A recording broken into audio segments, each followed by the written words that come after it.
That first comment, as you said, that he said in an event a couple of hours ago that he could beat President Trump in an election race, also came off the back of a Financial Times article this morning that also talked about succession planning. So it's a topic that's in the air. He's just given us a direct statement in response to his statement 2 hours ago and all of us talking about it, saying, quote, "I should not have said it. I'm not running for president. It proves I wouldn't make a good politician. I get frustrated because I want all sides to come together to help solve big problems." But Carl and Morgan, I'll just go back to what he did say 2 hours earlier. As you just summarise, of course, he did say that he could beat President Trump. That line, "I think I could beat Trump. I can't beat the liberal side of the Democrat Party," but he said, "I think I could beat Trump." And what that says to me is that he has at least thought about running for president. Clearly, he said, as he said in the FT article today, again, that he's staying on. He said late last year, probably around 5 years, but he has at least thought about it. Maybe he's thought about it and rejected it because he loves his current job so much, but he has at least considered it. And going back to the FT article this morning, lots of little headlines in that we were discussing before he gave us a more juicy one. The one that stood out for me was actually from Daniel Pinto, the 55-year-old head of the investment bank, a co-president and COO underneath it. And he said, "Jamie's a great CEO, but he's human. He has a lot of external engagements and he travels a lot.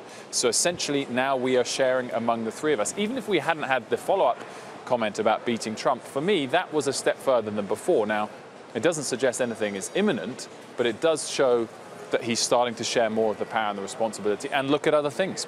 So certainly that timeline, we said 5 years late last year. I wonder whether it's a little bit shorter than that now.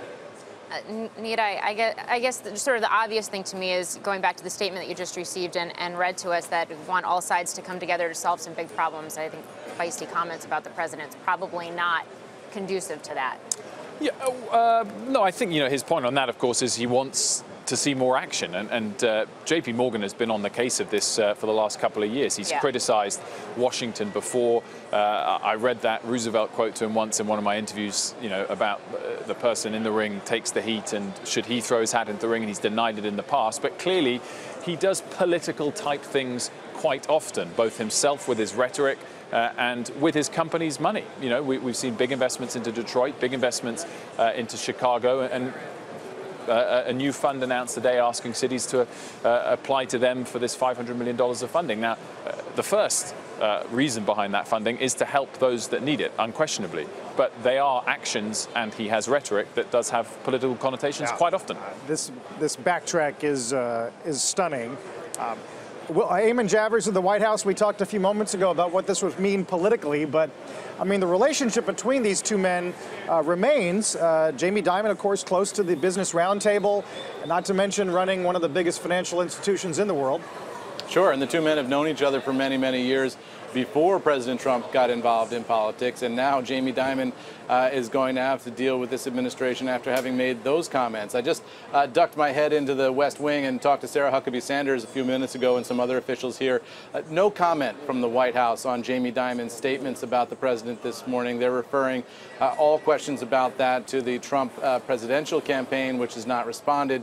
So you might see the official White House folks remain silent here. Nonetheless, keep an eye on the president's Twitter account, because he does not like to take these kinds of insults from prominent figures, particularly prominent establishment New York business figures. So I would imagine you might see something there, but no official comment from the White House.